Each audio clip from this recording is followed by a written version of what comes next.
That's why it always takes like 10 minutes to crank this guy up. Excuse me. I guess we should just plumb on into this because I actually have to do another one that well, 10 for me, 8 for you. Yeah.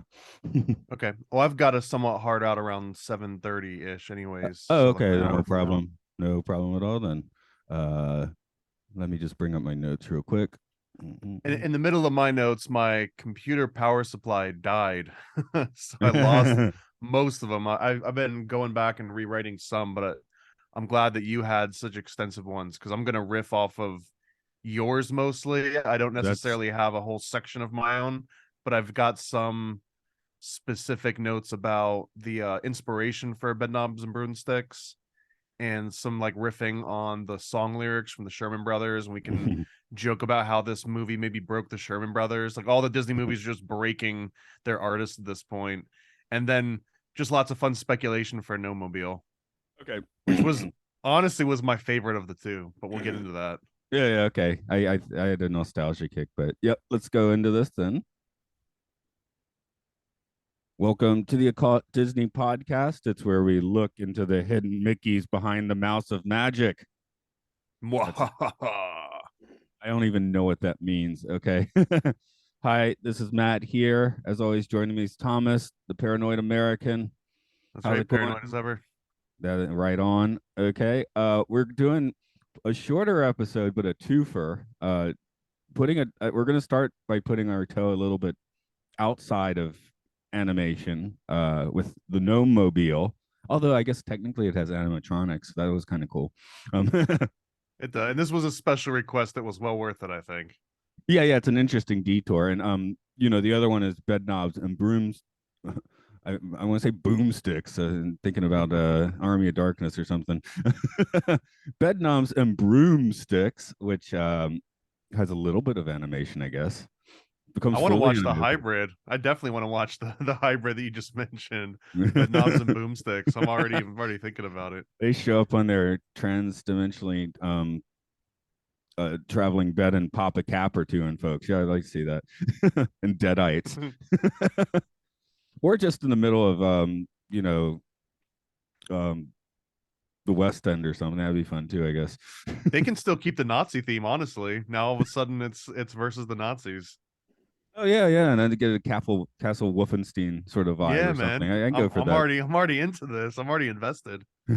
So obviously this is a frontline Disney production of the time, and I'm going well, both of them really, but more so with the No Mobile. I had straight up never heard of it before until you brought it up. So Me either. It had just recently come up and it was on a conspiracy um little podcast that I was doing with some friends, and they mentioned things I'd never heard of. One was No Mobile, which was the easier one to track down. The other one was that there's a possibility that Walt Disney himself was invited to the Bohemian Club at some point, and he was even considering a special projection system that would work and project against the redwood trees in like a specific area. And it almost made the way it was being described made me think of like this 3D projection mapping that you see where people will project on like the side of a building and it looks all 3D and things are happening, but it's just projected light. It almost sounded like a crude earlier version of that, but for whatever reason, it likely did not happen.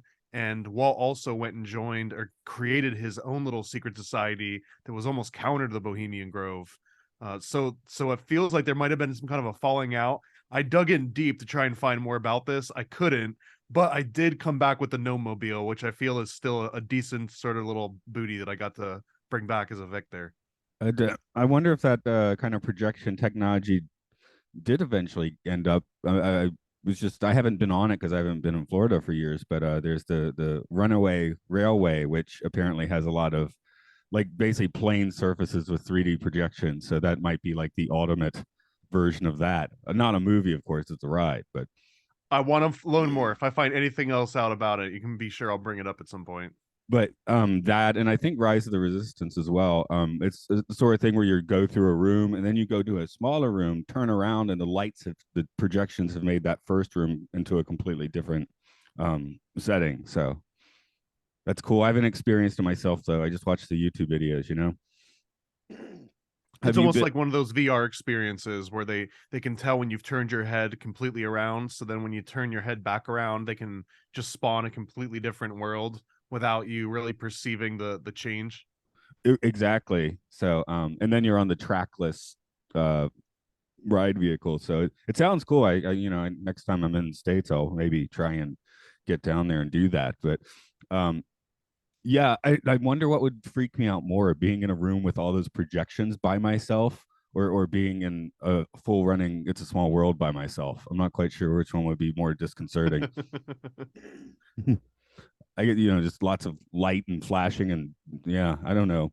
This movie's pretty chill though. I don't, in a way, I guess. I mean, it certainly has that like Sunday afternoon, I'm mildly bored feel to it. It felt like it was put together with a bunch of B-roll or like things that were shot in between other things that didn't give as much attention. It didn't feel like a fully qualified movie that everyone really put their heart and soul into. And I don't mean any offense to anyone that's still alive that was involved in the making, but it absolutely felt like a not even a straight to TV, but so almost like a freebie. Like this would have been something that they just gave out to someone if they went and saw a matinee. Well, Ed Wynn, who was the Gnome King, I mean, he basically was on death's door making this. So this being his final film, and I think I've seen him show up in the Twilight Zone a bit too, because I've been doing those. We get the creepy factor because our Mary Poppins kids have returned. Karen Dotrice and Matthew Garber. Yeah, And they're introduced as such on the title credits. I know, It's in a basically different just movie.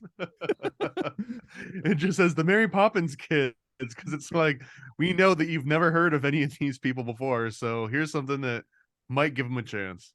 Yeah, that's like when your reputation creates some horrible nickname that you can't shake even when you like meet new people. Like And it's kind of true because I mean the kid died when he was in his early 20s in India from potentially hepatitis, it heroin said. or some. Oh, yeah, no, that Yeah, goes that there's goes with multiple heroin. stories. Yeah, there's a lot of stories. And then the girl didn't necessarily do a lot. She kind of just dropped out of the acting industry altogether. So this they truly always were the Mary Poppins kids. Mhm. And even if you go and see them in No Mobile, they're still introduced as the Mary Poppins kids. So that's basically what their title remains in Disney lore. And part of the conceit of this film seems to be sort of like, oh, you love them so much and how cute they were in Mary Poppins. Here they are again, and in their own feature. I'm like, no, I didn't like them in Mary Yeah. Poppins. That was probably the thing I liked the least about Mary Poppins. These disconcerting children. Yeah. I mean, if I they, mean, honestly, you're making a strong point, and I feel like I might just agree by default for now that the kids were probably the most boring aspect of Mary Poppins. This is a rare instance where all the adults were the interesting ones, and the kids were kind of dragging everyone else back. I mean, this one definitely makes up for it with, gnomes and weird animatronics in a redwood forest. So I'll take that. It is creepy, and it has those connotations of they're definitely in Bohemian Grove because of the redwood forest. Like there's just you just have to accept that. But it also takes this really weird turn. Like first, there's almost like a philosophical crisis where there's no women left and there's this one young gnome and he has to figure out how to repopulate, and automatically I'm just thinking about like Book of Genesis or like one of those early biblical tales where you're like, all right, who's the least my sister right now out of everyone in here, who's least my sister? I went But darker then and thought the last act of 28 Days Later. It's not even the repopulating world. It's just England at that point. well, and this one was just this little section of the woods apparently, which they haven't even really ventured out because they didn't go that much farther to find another huge little enclave of gnomes. I'm not sure what you call a gaggle of gnomes. Just make some up. And then Nomenclature. they're just like, oh, nomenclature. Oh, I hate you. That's good. That's so good. But they just find like this huge swath of gnome women, and now all of a sudden it went from I'll take anything I get to pick your best out of like these 20 or 30 options.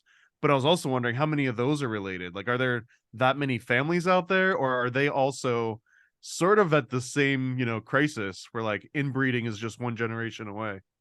Well, I was trying to work out like if we are groving here. At first, I was like, oh, it's Five Oaks, the grove itself, and I don't know. They dance with the spirits of gnomes out in the redwood forest.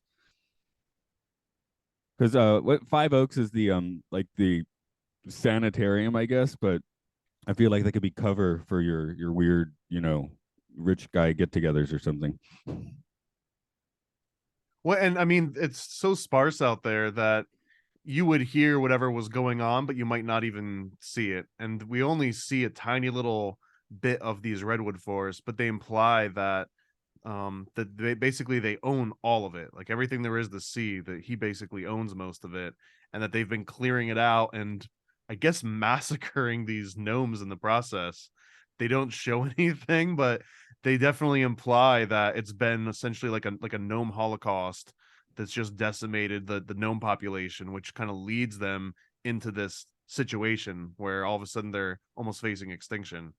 Is anyone ever actually taking down the redwoods? I'm pretty sure you can't now. I don't know. I've been to Muir Woods, so that's like my basically my image of this thing, If you got from that feet on the Disney ground. clout, I'm sure you can chop down as many redwoods as you want, though. Especially when this movie was made.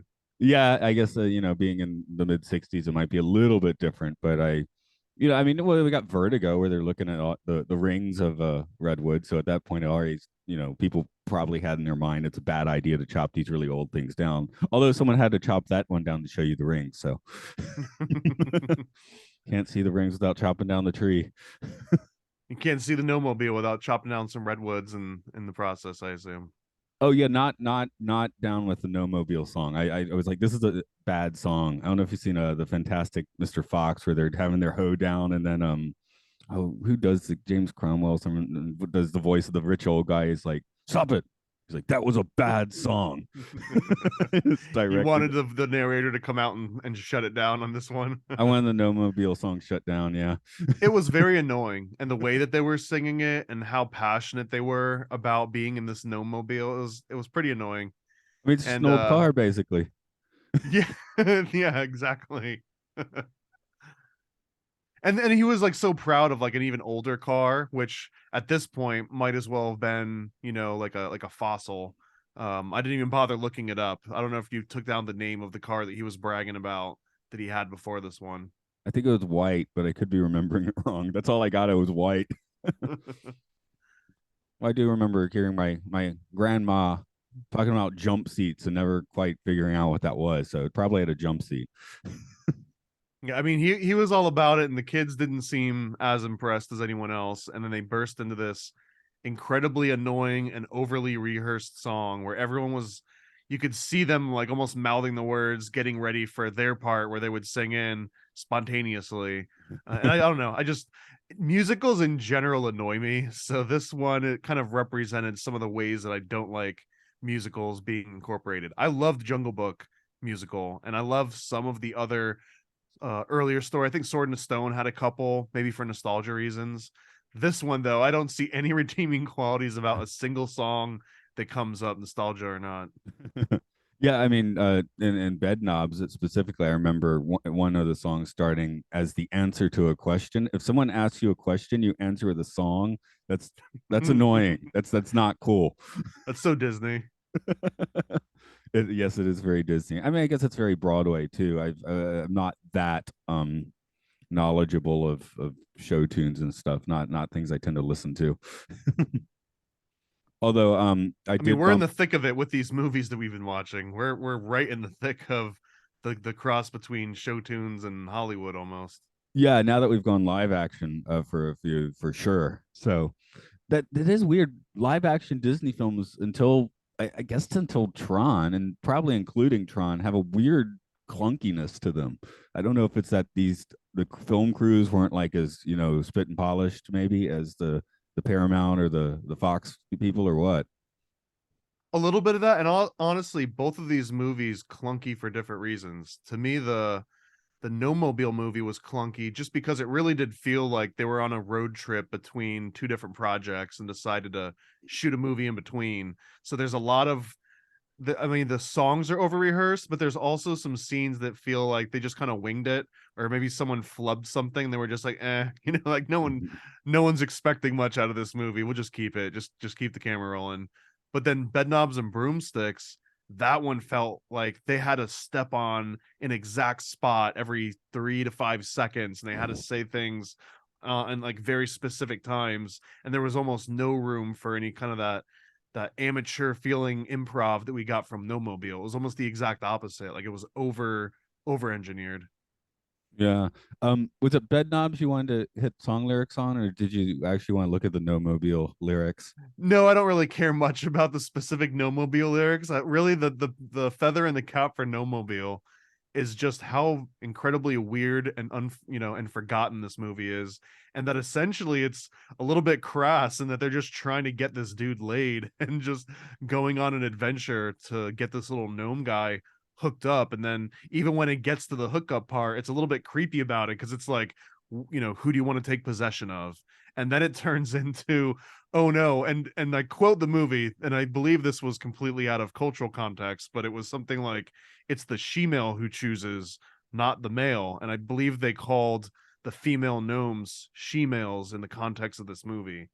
And then they all chase this guy down, and it turns into like a big obstacle course slash, like tag you're it kind of deal.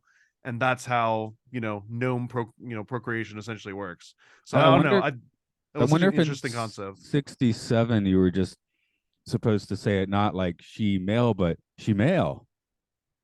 Like that's just they're like like, like email. yeah, like it's one word. Like they just kind of changed the fee to she, I right? mean, I watched it with the captions on, and it definitely had the hyphen in between. And I know it's not what it would have been now, but it was an interesting, because I couldn't figure out why they would, specify that. So it was just an interesting little quirk. It was a hidden Mickey. Also, in the crassness, I was thinking about like when he takes a fishing hook and the arse, that would actually be a pretty bloody mess. Oh yeah, when he has to catch him, he's trying to get away. They have this caricature, sort of like evil, guy with the bowling hat, and I don't know. I appreciated how quickly the movie moved along, and it was very formulaic, and I kind of like, I was never questioning, is this going to end soon? It always felt like it was just about to end, because I don't know. It was definitely like on a straight course, and it followed this formula that I was comfortable with. Whereas Bedknobs and Broomsticks was a little all over the place. And Mm. actually, before I even get into that movie and the lyrics, because I do have some lyrics from it, you said that you've got some nostalgia ties to it, which I completely don't have, and I think this is inverted from some of the previous movies that we watched together. I'm gonna see if I can find an image of it real quick. I think I was very entranced by the VHS box for this one. VHS bed knobs. Um, Something about the box was very uh alluring to me as a child. See if I can find that. No, that's not it. No, that's a So is this newer one that one. you actually owned? I didn't. I got it multiple times from the VHS store. Yeah, okay, here we go. It's kind of tiny. See if we can get it there. Um, I guess well, I guess just the fact that it had like the cartoon characters and the people in the same shot maybe got my attention as a kid because that was still kind of a novelty, in the early '80s. I mean, Roger Rabbit was super exciting for doing that. So I guess it was, yeah, and I really loved Roger Rabbit too, and that came out. So I guess I just had a thing as a child for putting animated characters and real people on the screen together, and there weren't many options at this point in time, which is weird. I didn't watch I Mary almost feel Poppins. a little offended that you mentioned Roger Rabbit in the same sentence as this movie. Oh, that's a great movie. I took the floppy disk of the video game to my fourth grade class and played it for an hour before school every day in front of all my Roger Rabbit. classmates. Yeah. Did you ever play the NES version of Who Framed Roger Rabbit? No, I had the PC one. So So I don't know if it was the same on the PC, but in the NES version, if you went into the club where Jessica Rabbit was singing and checked under a table, it gave you like an 800 number that you could call, and it was like, call me sometime, big guy. And if you called it, it would give you some hint about the game, about like you can throw, dog treats at the dogs and they'll leave you alone or something. But it was done in Jessica Rabbit's voice. I always thought that was the most wild. I mean, this was pre 1985. This must have been like 85 or 86 at the latest. and it just blew my mind that you're playing this game and then you could get up from the game and go and make a phone call and talk to the girl that you just saw in the game, in all of her 8 bit pixel goodness. Yeah, I think it's probably a couple years later in that though, because wasn't Roger Rabbit 88 or 89? I think. But anyway, we're going to be talking about Roger Rabbit at some point because that goes on this trajectory. So, I was thinking though. I mean, I had my plush Roger Rabbit as a kid. Did they make a plush Jessica Rabbit? I was just imagining some kid walking around with a little plush Jessica Body Rabbit. pillow. Yeah, that's what that basically becomes. What I hear recently, I think I heard someone said they put like a raincoat, like a not a rain, well, yeah, like a big raincoat, a trench coat on Jessica Rabbit on the Roger Rabbit ride, and I was like, oh, that's not cool. So the game was 89. You're right. Yeah, the NES game was 1989. Okay, but yeah, because everyone else had the NES, right? So they couldn't bring it to school and load it onto the school computer like I could with my PC version. So that's why it was cool. Well, that was before everyone was guaranteed to have a PC. That was And like then I one out of right, however many. and then I failed science class. I think I turned it around, but yeah, I remember yeah, in the fourth grade failing science class for a while. I don't You even didn't play remember enough why. number munchers. Something like that. I was too busy playing Roger Rabbit. I guess we'll move that trajectory to Bedknobs and Broomsticks. I almost said it wrong because you might see my note title. There's Bedpans and Gnome Sticks. So just yesterday, I had like weird like names going through my head all day. So I could never remember So the real name of the movie. for me, I didn't have any nostalgia for this movie. In fact, I don't remember watching it, but I'm sure I did because a couple of the songs and especially the fish animation scene was really familiar to me. But the entire movie annoyed me to hell, and I feel like maybe I was annoyed when I originally watched this as a kid at some point. But every scene felt new as I was watching it, but it was new in a boring way. Oh, I know, and I'm not really going to bat for this movie, but I'm trying to explain what the allure was to Lil Matt. The bed transportation scenes were like still completely up my alley. I hadn't seen Willy Wonka when at this point when I first saw this. I hadn't seen the Willy Wonka boat ride, so this was like probably my gold standard for this sort of thing.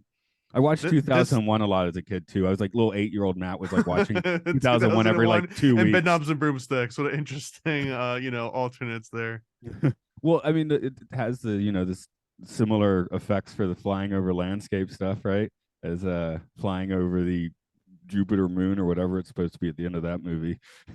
I mean, I was huge into Little Nemo, because there was, I think, an adaptation that didn't get huge in the US, but I think there was like an anime adaptation of Little Nemo, and then also the comics, and again an NES game. So definitely Little Nemo. When I saw Bedknobs and Broomsticks, I would always think of Little Nemo, and then wish it was as cool as Little Nemo.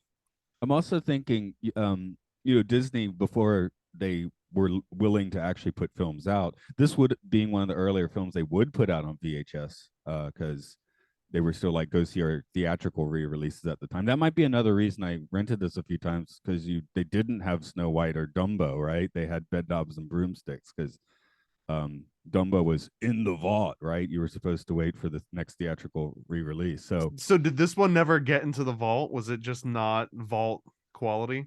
I don't think most of the live action ones were considered vault Okay. quality. And like I don't think this did badly when it came out, but it certainly didn't light the world on fire or anything either. But the first strategy when they're like, we have to do something about VHS was compiling bits of music. So you'd have like one song from Dumbo followed by a song from Pinocchio, and maybe they just shove like the fish from this in, that sort of thing. So there's tons of compilations that do that. People a few years younger than us would have had those, Disney sing along videos.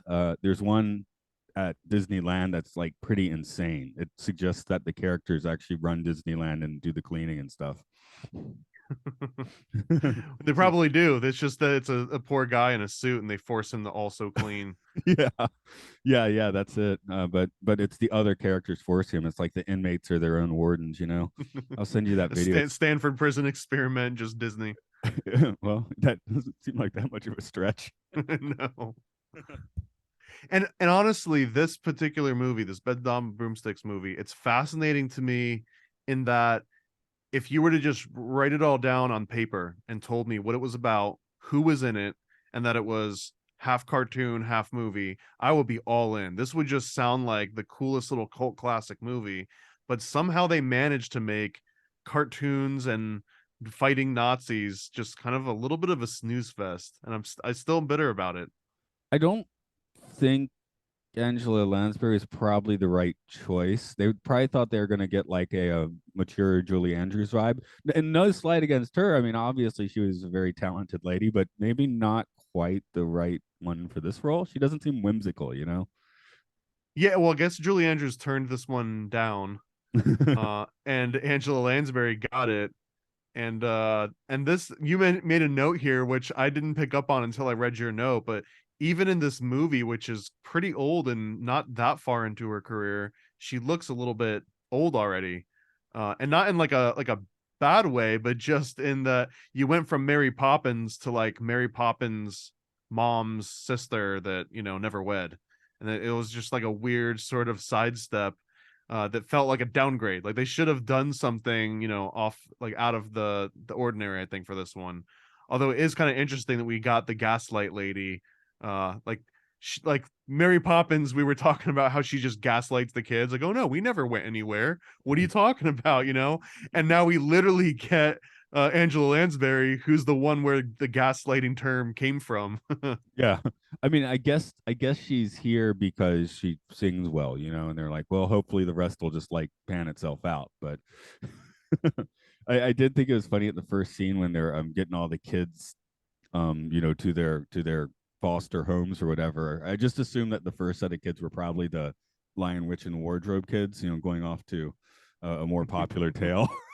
But we're stuck with the Bedknobs and Broomstick one. And as forgettable as the Mary Poppins kids are, I think these kids are even a little bit more forgettable.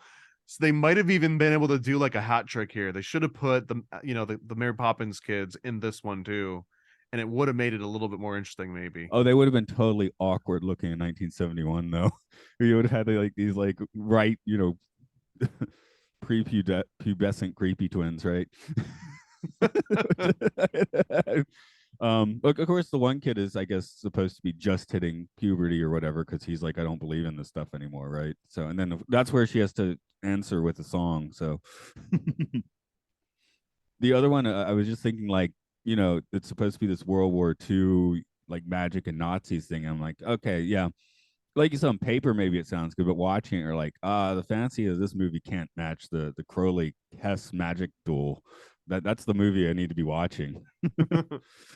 Well, so there is some interesting backstory to this, because the movie, in a very loose way, is based on Dion Fortune, and Dion Fortune was like a huge occultist, and one of the things that she was kind of, one of the interesting trivia tidbits that she was known for, is that she would cast all of these spells against Hitler for World War II.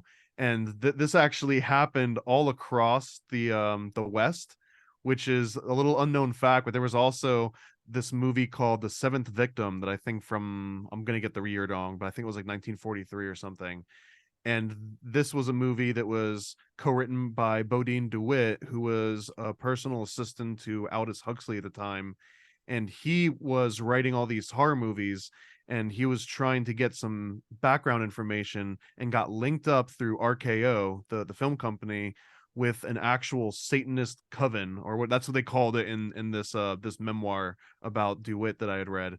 And that he goes to this place in Greenwich Village, New York, like a nice ritzy upper class area, and it was all upper class Satanists, and that they all just kind of like were, when he went up there, they were casting spells against Hitler. And when I read the bio for Dion Fortune, it was almost exactly the same thing that she was doing, only she was doing it from over the pond, whereas this one was happening in Greenwich Village. So it sounds like there's this very real direct link to Dion Fortune, who was essentially the inspiration for Angela Lansbury in this movie. I mean, we still have that going on now, right? I mean, sometimes you'll see on Facebook or something where people are like, "Hey, at this time, we're all gonna get together and have the intention about this." Oh, well, now it sounds, it's a little bit more acceptable, just because people find themselves a little bit easier. To me, I guess it's just fascinating that such like eccentric sort of belief systems still found each other off the internet, and big enough to congregate into like these large cities and have all this influence, and then in turn inspire Disney movies, which is why we've got this podcast talking about these interesting occult connections to Disney that just come out of left field sometimes. I mean, in a way, the multi-dimensional traveling bed is kind of like a analog internet, you know? It's like sending an email to Doctor, not Doctor, to our huckster guy. I'm missing his name. Um, because now you'd send him an email, right? So here you have to take a bed through time and space. Well, space at least. Well, and so those are the two sort of symbols presented in the title of this movie. The bed knob represents this magical teleportation device that can bring you to different dimensions and times and places. And then the broomstick is, not beyond just the witch's broomstick, which is the obvious one, but this one kind of represents being able to rise above like the physical world, or like put the physical world at your command, because now you can fly around and you can use this inanimate object as kind of like your token to this world. So we have lots of deep symbolism just in the title of the movie alone. Yeah, I mean, you have to sit there and think about it for a few minutes, right? It's a bit of a strange title. Nice alliteration. I keep, mumbling it into like different names, so that's kind of fun too. But yeah, I guess I It's think a I was little bit of a mouthful. It doesn't roll. Bedknobs and broomsticks does not roll off the tongue. I I guess I never really figured out what a bed knob is, even though it's obvious. Yeah, probably because my bed growing up didn't have any knobs on it, so it was confusing. Yeah, honestly, it seems like a dangerous accessory that no one really needs anymore. What is the point of a bed knob? Like, why would you even have one versus none? Aesthetics or function? Yeah, I I guess you could need that for a canopy bed. I'm not sure. Do you put a I canopy? get, Does but that? there was no canopies in these ones, right? Yeah, yeah. I've never had any beds with those things. Oh, wait. No, last time I lived in the States, I think on our apartment we had a couple, not knobs, but it came up a little bit. So if you spend enough time in your bed, you remember what some of them look like. So if you don't have bed knobs, then you've got no chance of traversing dimensions, unfortunately. So maybe Yeah, that's the reason. That's the reason why you want to upgrade. that's right. Yes, yes. And all witches and wizards need bed knobs on their beds, and they need the spells of Asistroth. Am I saying that right? They say in the movie. I think I'm just like sputtering it out I'll wrong. butcher it as bad as you would. I would say like Astaroth. Yeah, yeah, that definitely stuck out as something of things we like to talk about these days. Weird old grimoires and things, right? I guess that counts as And a grimoire, is it? well, yeah, the grimoires are basically the magical manuals from the Middle Ages. And And I there do. there are some straight up incantations in here, because I can't even pronounce all the words again, but it's like Traguna, Macodes, Tricorum, Satis D, which is like the magical incantation that she's constantly saying. And that roughly, I mean, this was created by the Sherman brothers. It wasn't, as far as I'm aware, it didn't come from like an old Yiddish, grimoire. It was just the Sherman brothers kind of having fun, but they were supposed to translate to wood, metal, earth, water, fire. So it's kind of Captain Planety in a way. I mean, Captain Planet's essentially making the exact same invocations. Yeah, yeah, that's a good point. Um, I was. I guess the Sherman brothers enjoyed writing gibberish was their thing anyway. They were like the geniuses of gibberish, maybe. I don't know if Well, you've well, seen. they got a lot of inspiration from Yiddish folk songs for sure. So some of it sounds like gibberish, and I think it was based in what maybe just would sound like gibberish if you didn't know a lot of Yiddish, which I don't. So it and does. and then in this movie, the Portobello Road song, I guess, was the insanity-inducing one, and it seemed like a mildly racist place. Oh yeah, dude. Not only was it racist, but within the context of the movie, we're talking about World War II. Like it opens up on Nazis. Like it's not like a subtle tone. Like it is exclusively about You get World War II swastikas in the Nazis at the credits. beginning. There's swastikas in the credits.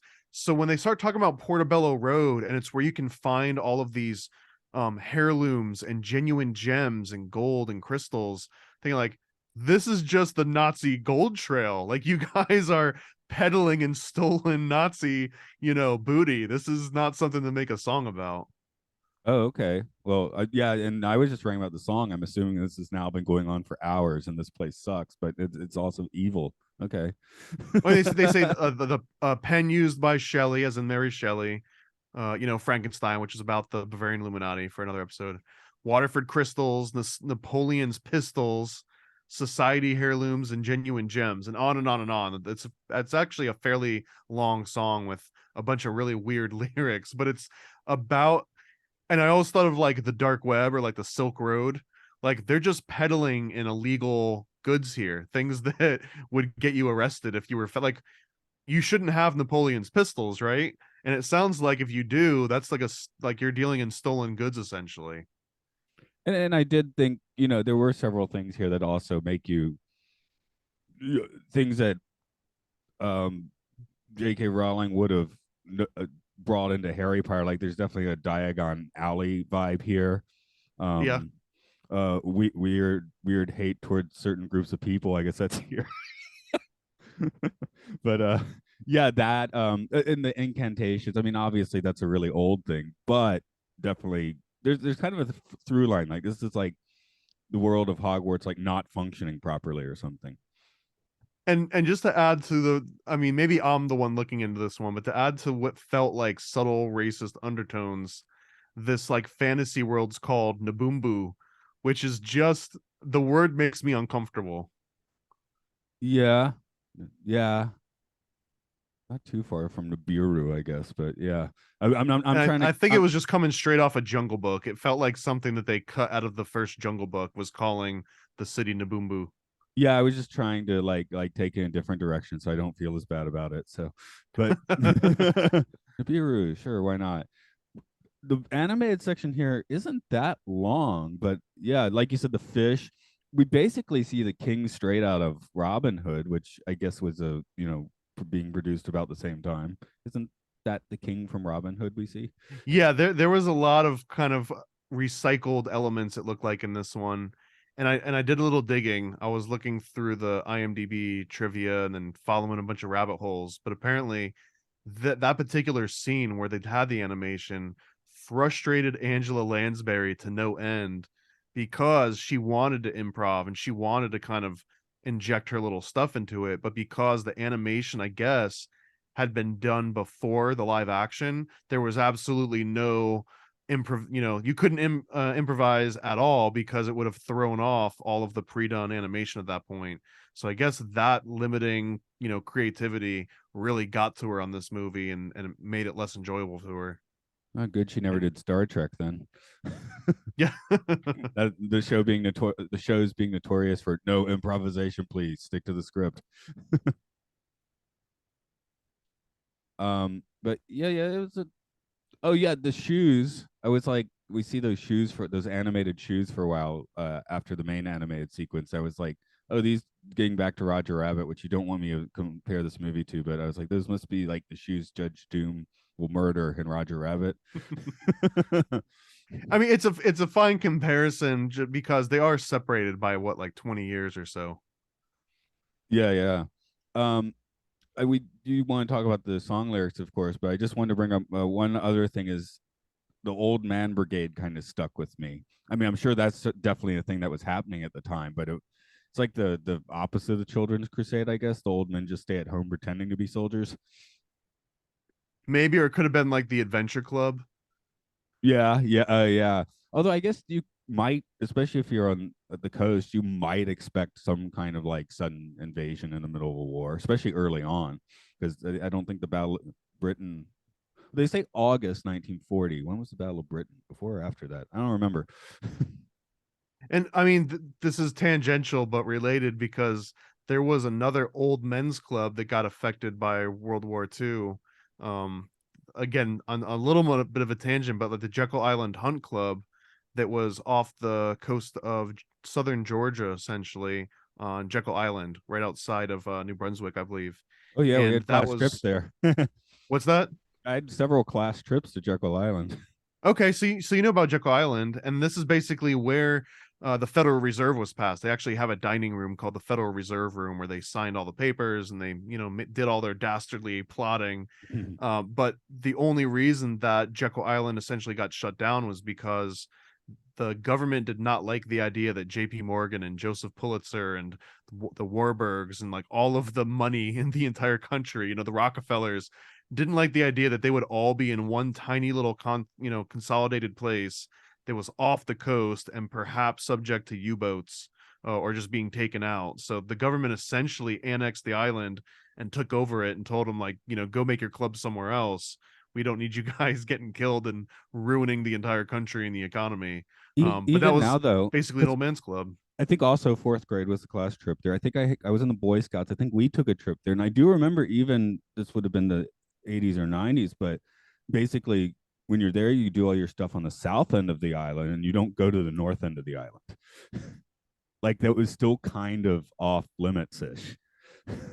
Well, until recently, and recently as in the last 10 to 15 years, they've slowly been, kind of fixing up the island. But for a longest time, you couldn't get there unless you got there illegally, essentially. And they had a big problem with people rowing over to the island and breaking into the homes and taking all of the old plates and the china and the dishes and stuff. But at the same time, it was completely neglected.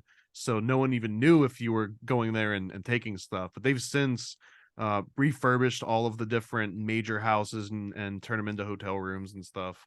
So Okay. it's definitely opened up way more than it probably was when you were in fourth grade.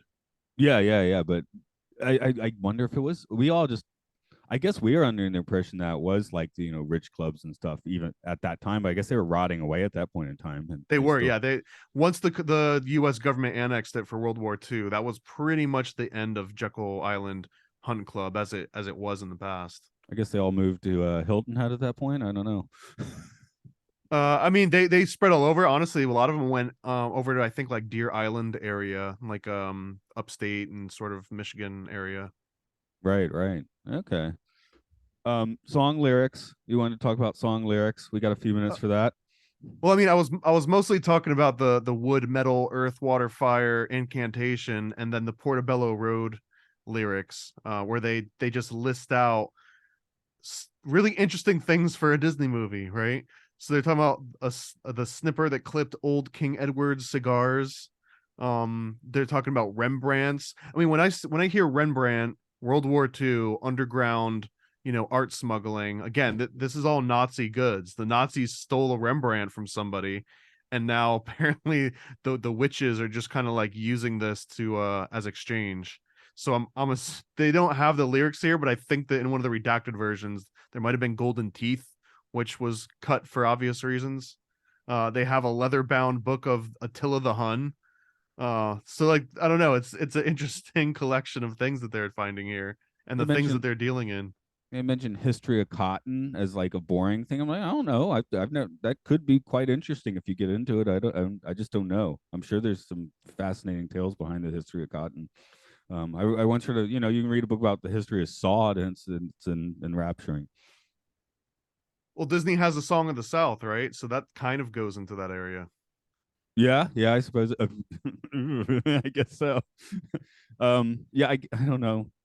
I guess this movie isn't as just like straight offensive as people take Song of the South, but it seems to like touch on a lot more groups of people. I feel like there's Scottish racism in here. I'm like, okay, that's interesting. I mean, they're part of the UK, yeah. Well, for now. I uh, I enjoyed the premise of this movie far more than the movie itself, and it made me. And I was actually thinking, just out loud here, like I didn't give a lot of thought before now, but what are the most recent live action slash animated Disney movies? are we talking? Oh, you mean like the remakes? Yeah, like what's the most recent movie that had an actual live action person standing next to an animated cartoon character in the movie? Technically, I guess that would have been Pinocchio. And then I guess The Little Mermaid comes out soon. Is it a real movie? Is it just on streaming? I don't know. Have I watched any Does of these wait, since the live does action Jungle Book? Pinocchio have traditional animation? Oh no, no, no, no. along. You mean Well, like that's hand what I drawn mean, like style? Roger Rabbit or Bedknobs and Broomstick style. Oh, okay, okay. That's a harder question, isn't it? What have we seen? It has to be Disney because after there were a few after Roger Rabbit, like, but not Disney. I think there was like Cool World or something. Yeah, the Cool World's the only other one I can really think of. Yeah, I I mean, mean, I I know guess there was a handful of like, niche ones, but as far as major motion Disney movies go, yeah, that's probably the end of the road because once CGI starts showing up, when that happens, it's going to be with CGI stuff now. So, I mean, sometimes you don't know if the movie you're watching should be called animated or not. You know? so Bedknobs and Uh, Broomsticks might actually be towards the tail end of these live action animation combinations. yeah, I think that's part of why the VH box appealed to me because there weren't that many options. What else was there? There would have been a Saludos Domingo. No, the I can't remember the '40s ones mix or not. Yeah, so there aren't that many. I mean, that I think I did see Song of the South as a kid, and that was the appeal for me because obviously I wouldn't have noticed the subtext, right? I'm just like, hey, here's a bear and a rabbit on screen with people. That's cool. It does make me appreciate Roger Rabbit all the more when you see everything else that you can compare to it. It feels like that's the pinnacle of what can be done when you put all your Actual effort budget into it. into it. Yeah, I mean Yeah. this is not like a frontline movie. You know, that's part. Again, Disney has not figured out how to properly do live action yet in 1971. So, um, the formula just it needed money and like a good director, that sort of thing. And we didn't mention this one. I thought this was an interesting tidbit, but this movie was essentially the last major Disney movie that the Sherman brothers worked on.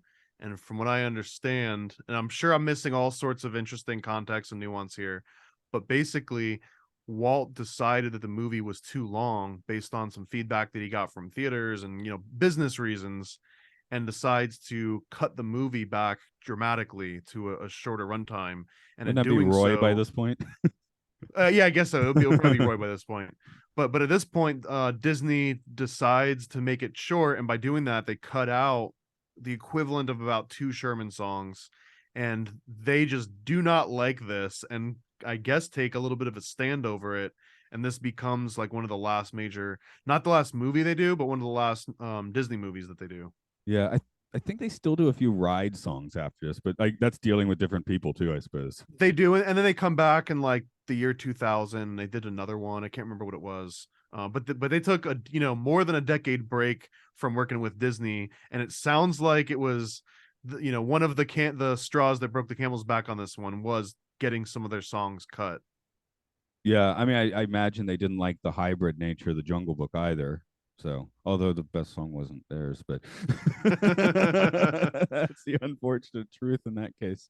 Um, I guess we should talk a little bit about the weird ghost army at the end, where you have all the telekinetically or just I guess not telekinet. They're not controlling them with telekinesis, but the magically alive suits of armor and things coming to wage battle is pretty trippy in a way.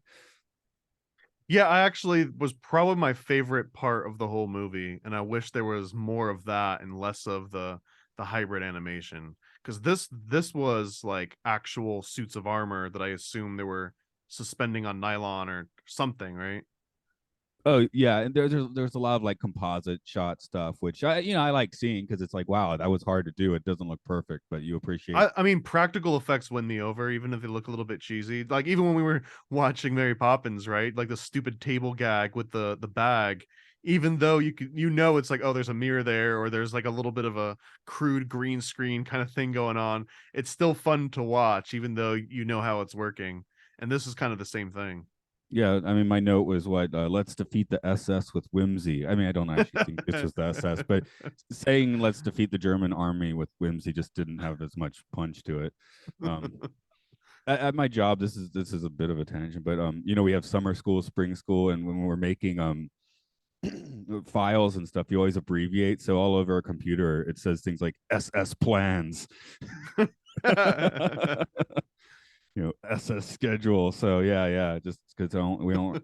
Want to ride You always summer feel like slow. you're doing like some horrible plotting when you go into your lesson plans. Yeah, exactly. So it's fun. um, I guess we're running a little low on time here. So, are there any other major hot takes you have on really either movie? Well, so you have a note here, and I just want to state this quote out of context. I'm all right except for my bleeding ass. That was an interesting one, especially for a movie about Bedknobs and Broomsticks, two things that would definitely result in that. Although I believe that I wrote that for the No Mobiles fish hookers. Oh, okay, So, okay. I was wondering where I had seen that one. but yeah, in terms of our podcast, we have them in the same context, so that's cool. And Most man, honestly, I'm just so happy to even have found out about No Mobile. I want to highly recommend it, not because it's good at all, but it is just such a weird fever dream of a movie, and it just felt like someone did a lot of coke in the Disney, company, and was like, "I'm gonna make this movie, and I'm gonna do it in a weekend." And they were like, "Oh yeah, sure, whatever, guy." And he just grabbed a bunch of cameras and ran out the door and saw the Mary Poppins kids on the way out, and he's like, "Get in the car, Mary Poppins kids." And they just shot the movie over the weekend, and it turned out exactly what it would seem like. And I really hope the and person you're describing is Walt Disney, it, because this is No Mobile and Jungle Book are the last ones he was personally involved in. is really No Mobile one that he was personally involved in? I didn't look into the actual production history of that one. Yeah, it's because Jungle Book he had a lot of influence in, but died before they finished it. I think he might.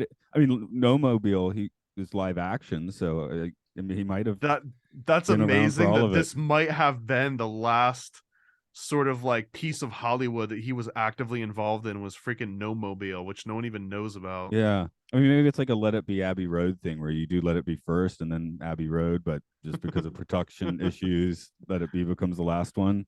I mean maybe that's kind of how it worked out. I would love to know more of the backstory, like whose passion project was No Mobile. It did it come from? It didn't come from Grimm's brothers, but it did it come from like a story? I guess these are the questions that I should have figured out before we started talking about it. But man, No Mobile is just a nice rabbit hole that you can just sink into. It's quite difficult to find information about it, as you said. It's quite difficult to find the movie. Yeah, no, it was not easy for me to find. I had to dive deep into like 8 years of Usenet history, and I found it hidden back there. um, but yeah, I guess we'll wrap this one up today. So it's the middle of March. What's up for you? Oh, actually, I've got a brand new book that just released today. And it's called Blockman and Punch. And it's sort of a parody and something that pays homage to classic superhero comics. This one was written by Miguel McKenna, and basically it's about a guy named Blockman who can block any attack. That's his power. He can just block anything. And his sidekick Punch, who can just punch really hard, but he can only throw one of them. But it's a really, really hard punch. And they basically go and have to discover and fight back against the Illuminati. There's also Nazis in the very first scene. So Just like Bedknobs and Broomsticks. well, yeah, because basically they find each other, they realize they have superpowers, and they're like, well, what should we do now that we have superpowers? Like, well, we have to go and find and punch Nazis, obviously.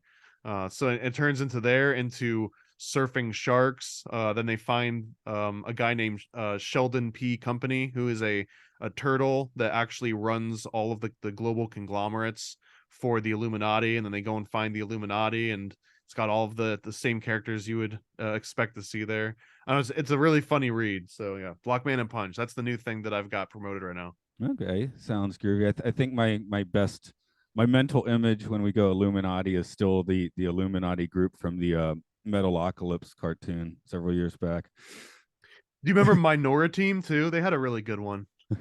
Oh yeah. That I was watched them another all. short-lived Adult Swim animation. Yeah, I watch. See, I watched too much Metalocalypse. So,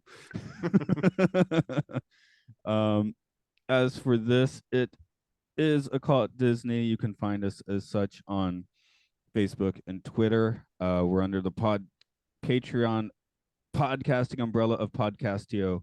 podcastiest. We're about to start changing some gears. We've been doing the Sci-Fi Sanctuary, and we're keeping the format, but changing the flow. Where we've taken the top 100 and bottom 100 rated movies as IMDb raters have rated them, and we juxtapose them. So we do the 100th best movie followed by the 100th worst movie, and work all our way up to number one. And that means we have to watch Human Caterpillar 2 and 3, but not 1.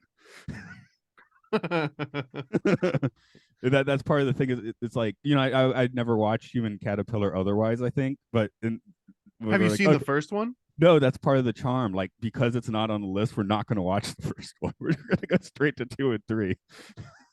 Okay. Yeah. No. Yeah. I mean, the first one is its own thing, man. It doesn't even fit in IMDb scale, but I Yeah, could see sequels just being, cash ins. I've already got a guest booked who definitely knows one for that one, so someone there will know enough. But yeah, as for myself, we're like intentionally not watching it. So anyway, we're getting that started in April, which I, I'm saying it live now, but I think we're going to go with the title Films and Filth, the Citizen Kane of podcasting. So that being the subtitle. And then you decide, okay, we just watched the film, so is it film or is it filth? So no John Waters on the top bottom. I mean, I love John Waters, but I just feel like you might find pink flamingos in there, and it's not. So we don't have to deal with the filthiest people alive, at least. Even though Is the that, room in there? Is the room in the bottom 100 anymore? oh, it is surprisingly not near the bottom. It's like 67 or something. Yeah. Citizen Kane itself is only like 87 best. So it's not as high on the list as you might think. Keep in mind, this is IMDb user ratings. My co host hates the idea of rating things. So that's part of the conceit that he thinks that rating things is stupid. So anyway, that's upcoming. And then, yeah, the first two are going to be Ikiru, the Akira Kurosawa film, and 2001 A Space Travesty with Leslie Nielsen. Those are the opening two movies. I didn't even know that was a movie. I have to look that one up. I remember, I mean, I've never seen it, but I remember seeing that it existed. I wonder if But it was one of his his QVC style like infomercial movies, like the golf one. yeah, I think it's in that area of time. So okay, I guess we're gonna close it out today because you got some places to be and I got some places to be. So next time is Robin Hood, I believe. So I yeah. don't know if I want to look into the history of any of the production. I think I might just watch it and make observations first. I don't know. Okay. Hey, if I have to watch Human Centipede 2 and 3, then Caterpillar, whatever it is, then you have to look into Robin Hood. Yeah, but the thing is, no one's gonna have their heart broken by finding out the people that made Human Centipede might not have been great people. You know what I mean? Like that's not gonna ruin that for you, but it might, add a little bit of a different tint to freaking Robin Hood, which practically raised me. Okay, there's our cliffhanger for you then. You can come back next time and see how it works out.